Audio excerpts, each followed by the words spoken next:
we're going to be looking at cardinal marks. We'll cover the north, south, east and west cardinals. I'll show you where the safe water is and how to identify the marks. Marks are going to be used to indicate the cardinal directions of underwater hazards or obstructions. North cardinals are going to mark the northern extent of underwater hazards or obstructions as clear water north of the mark. Likewise with the east cardinal, it's going to mark the eastern extent, clear water east of the mark, and the same with the south and the west cardinals.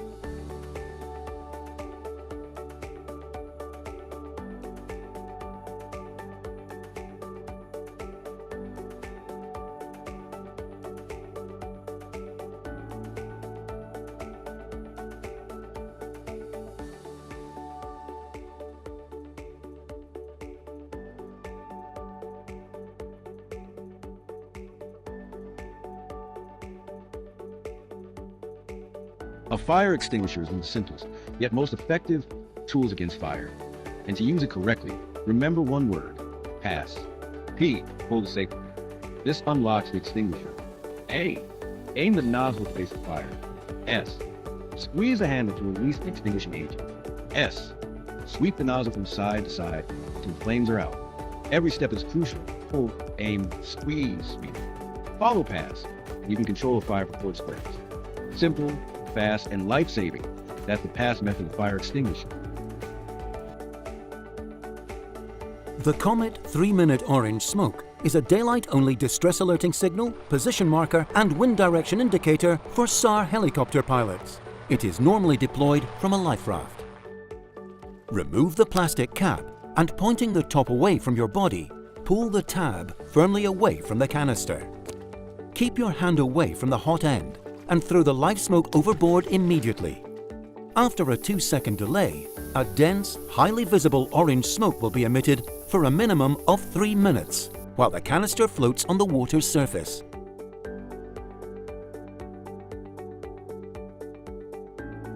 Hi, this is Mike from Gnejna WaterSports, and today we're going to show you a bit around our self-drive boats.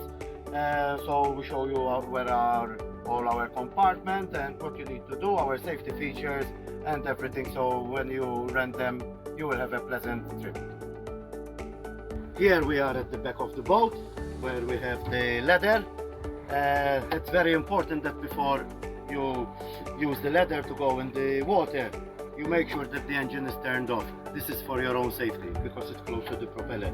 The ladder is quite easy to use. You just push it, goes down into the water, you go up and down, and when you are ready you pull the rope, helps you to assist, the ladder goes in and it locks into this bracket that you have there, just like that. At the back here also we have two compartments which they can be used either to store some ice maybe, so, or keep the drinks there with ice so you keep them cold, or any stuff that you need to do in there. Okay, they're quite easy to open. You've got one on the left and one on the right. Here we have the back seat. Underneath it we have another compartment. So first, to open, you remove the cushion, you put it on the back. If it's a bit windy, watch it so it won't fly away or fall in the sea. You have to latches here, you open them, quite easy. Open the door and the spring will hold it open. Here we can find a bucket, a sponge and a chamois, and we have a life ring, some extra ropes, and we have some spare oars just in case you need them. Okay, now to close it, you just get the spring, you hold the door, push the spring and it will close automatically. You just close the latch and put the seat back on. On the left side we have another compartment where we have the fire extinguisher, first aid box, emergency box, and the rest of it is storage where you can put your own stuff. Open it, and in it we find some spare ropes, extra space where you can put your stuff, diving masks, and here we have the box where we have the fire extinguisher and the first aid kit. We have the emergency box, and I'm gonna show you how to open it and what's inside of it. You have the seal, pull to break, do not throw in the sea. You have the latches, open them. Here attached to the lid of the box you have the CVC certificate, and inside the box then you have the knife. You have for the, if you need it maybe to cut ropes or stuff like that. Then you have the horn, signal horn. You have the hand flares. You have the orange smoke. You have the fire extinguisher, first aid kit. You have cable ties, and there's also a torch. The box, as I said before, it's only to be opened in case of emergency. Here on the right hand side, we have another compartment, same thing. You remove the seat, the cushion, you put it aside, you open the latch, and here you find the life jacket. There are adult life jackets and for children. So, in case of an emergency, I'm going to show you how to put the life jacket on. It's quite easy. You find the size for you. There are the children ones and the adult ones. They're quite identifiable. Now, you put your head in, everything forward. You put the belt around your waist and you clip it on. You adjust from here if you want it tight or not. To take it off, you push the buckle in, pull up, and take it off, and you put it back in its place. The life jacket has got a whistle, so if you're in distress, you can always. This compartment, if you forget what it is, there is the sign, the sticker on it, which is it says life jacket. Here in the front we have another storage. Again, you pull the cushion, you put it aside. There's a latch, you pull it up, you turn it, and you open. And here again you can put your personal items. The table has got two functions. You can either use it as a table or lower it. I will show you how to lower it, and put the cushion on it, and it will become the front sun lounge. I'm going to show you how to turn the table into a front sun lounge. You have the cushion, you put it on top, you have the buttons, you just clip them in. You have 4 buttons, one at the front, one at the back, and one on each side. You clip them. Now, to lower the table, you just turn anti-clockwise both screws, and you just lower the table down. You just make sure that it fits the compartment, and now you have a full sun lounge. Here we are at the central console of the boat, where step by step we're going to show you all the instruments, how they are used and why they are used. To start with, we're going to start with the Garmin sonar and GPS. On the left hand side we have the GPS, and on the right hand side we have the depth, the sonar, which will help you when you come to drop the anchor. Here we have the switchboard, and I'm gonna run you through every switch. This is for the bilge pump. The bilge pump, it's automatic, it is always on, but if it fails you can put it on manually. The second switch is to put on the electronics, where you have the radio, you have the cigarette lighter, and you have the charging point where you can charge your mobile or any other accessories. This is for the lights, but you won't be needing these because they only are used at night. And here we have another compartment where we find another fire extinguisher, just in case of an emergency. Here we have the switch for the shower. When you press it on, it comes blue, it means that the shower is on.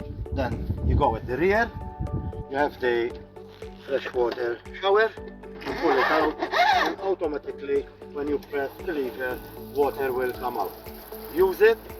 When you finish, you put everything back in, you close it, and it's very important that you turn the switch off. No light is on. It's very important. All our boats, they have to be driven at a reasonable speed. You have to keep away from swimmers. You have to keep away from any obstacles and from shore. This is so you have a pleasant drive and you won't endanger anybody else. The trim switch, you have the up and you have the down. You press it down, all the way down. You have to make sure that the propeller is at all time under the water. The only time that you're gonna be needing this is if you, by any chance, you get a top or a rope or something entangled in the propeller, or maybe if you are going in shallow water, you pull it a bit up. It's very important that once the engine is on, the propeller is never out of the water, because it will overheat the engine and you will damage the engine. If you need to tackle a rope that's tangled with the propeller, make sure that the engine is off. You put the propeller, you put the motor up, you tackle the problem of the rope from the propeller, and then you put again the propeller, the motor all the way down. Another reason you might need to trim the engine is if maybe you find a bit of choppy water and you need to lift the bow so you have a more pleasant drive. What you have here is the trim indicator. When you're gonna trim it down, all the way down, you trim it all the way down, you can see the bars going down. That's it's all the way down. Now if you find a bit of choppy water, you trim it halfway through as shown there, and you leave it there. Now, as I explained before, when you are driving the boat into the wind, you trim the motor up halfway through, as you can see on the display, so the boat will perform better, both in drive and both in water. It won't splash into your face. On this side you have some safety stickers. This is a non-smoking boat, like all our boats, so nobody can smoke on these boats. Here you've got the notice that you must be driven at 100 meters away from the rocks and 300 meters away from beaches. Closer than distance speed must be not exceed the 10 knots. In case the engine stop, use the anchor. Sinking, wear life jackets. Fire, use the fire extinguisher. SOS at daylight, blow the horn 3 times quickly and 3 times slower. SOS at night, you flash the torch 3 times quickly and 3 times slower. This is our emergency number, you can contact there. This is how to use the fire extinguisher. You have the pin, you pull the pin, you aim at the fire, squeeze the lever, swing to the side, and the fire will be exterminated. Here you have the motorboat rental safety. It's very important that you read them and you adhere to these rules, so you won't have any problem. And here you have the right marked safety equipment, how to use them and everything, and how to approach other boats and stuff like that. Before starting the point, something you need to take into consideration is if you don't have the kill-off switch on, the boat will make ignition noise but it will not start. So always make sure that the kill-off switch is on. If the gear is not in neutral, it will not start. If it's on reverse, it's not gonna start. So make sure that it's in neutral position at all times. If the idling throttle is not in its place, it's pulled out a bit, the gear will not go, it will not move, not forward and not to the rear. So make sure that the idling gear is in, and like that you can move the. Always make sure it is in the neutral position, and then you can start the boat and turn it off anti-clockwise. Our boats are equipped with the proximity alarms, so when you come to an unsafe distance from the shore, the alarm will go on. Once the alarm will go on, do a U-turn and pull away from the shore or from the rock. As we hear the alarm went on, we turn round slowly and we start going down. The alarm, once you get out of the zone, it will take 10 seconds. It's got a 10-second delay before the alarm will go on. This is the procedure that we have to do when we need to anchor. First and mostly you have to choose the spot roughly and you check the depth. Here we have, for example, 3 meters depth. So when we come at 3 meters depth or any depth, we always need to put 3 or 4 times the depth that we are at. In this case we are at almost 3 meters, so we need to do between 9 to 12 meters extra rope. Now we're gonna go to the front and I will show you how to do and what to do. Here we are at the front where we have the anchor compartment. Here we have the anchor rope calculation sticker. Here our rope, the anchor rope has got a red mark every 5 meters. Now if you have 1 mark, it means 5 meters. If you have 2 marks, it means 10 meters. 3 marks, it means 15 meters, so on and so forth. This is so when you come and you calculate the depth that you need to drop your anchor, you will have the marks on the rope. Once we determine where we have to anchor our boat, we keep a bit of distance away from the shore, and if we have to anchor here, we have to face the wind. We drive slightly into the wind, so when we anchor, our final position will be further back. Now we determined that we have 3 meters, so we need to put 12 meters of rope. Now we go to the front, we open the anchor compartment, we get the anchor, take it out, you put the chain in the roller and you start dropping the anchor. So now here we determine that we need 12 meters. So that's 5 meters,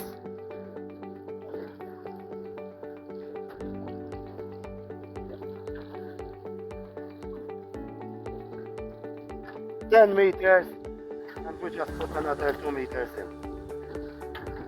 To secure the anchor, all you have to do is just figure of 8 around the cleat. You do it twice, then you twist the rope to do a half hitch there and another half hitch on this side, and like that the anchor is secure. As we see, the anchor is stuck to the bottom and now it's secure. Now that we are anchored and we determined that the anchor is anchored properly at the bottom, we turn off the engine, and if we need to pull up the anchor and we go to another place, first we have to switch on the engine before we remove the anchor. It's important that you never attempt to take the anchor up before the engine is on. So first thing you have to do is you start the engine and you proceed to bring the anchor up. Right? First thing to do is you take a bit of the slack of the rope, you untie the rope from the cleat, and you tie the rope onto the roller and you gently start pulling the anchor up. Keep on pulling the anchor.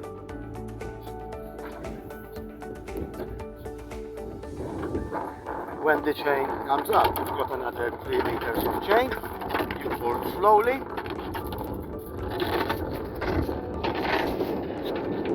Grab the anchor. There's a seaweed back into the sea, and you place the anchor on the rope. This boat comes equipped with 3 fenders. If you are going to drive at a higher speed, it is advisable to pull the fenders and put them inside. The reason is because if you leave them in the water, you're gonna end up with water splashing all over. If you're gonna dock and you are gonna use the other side of the boat, all you have to do is just twist, find the middle and pull them out. Twist, find the middle and pull it out. And you put them on the other side accordingly. Twist, pull, and you just leave the fender like that. Further in the back, we have another marker which indicates the speed limit. From this marker towards the bay, the speed limit is 10 knots. It's very important to keep the safety speed lower than 10 knots.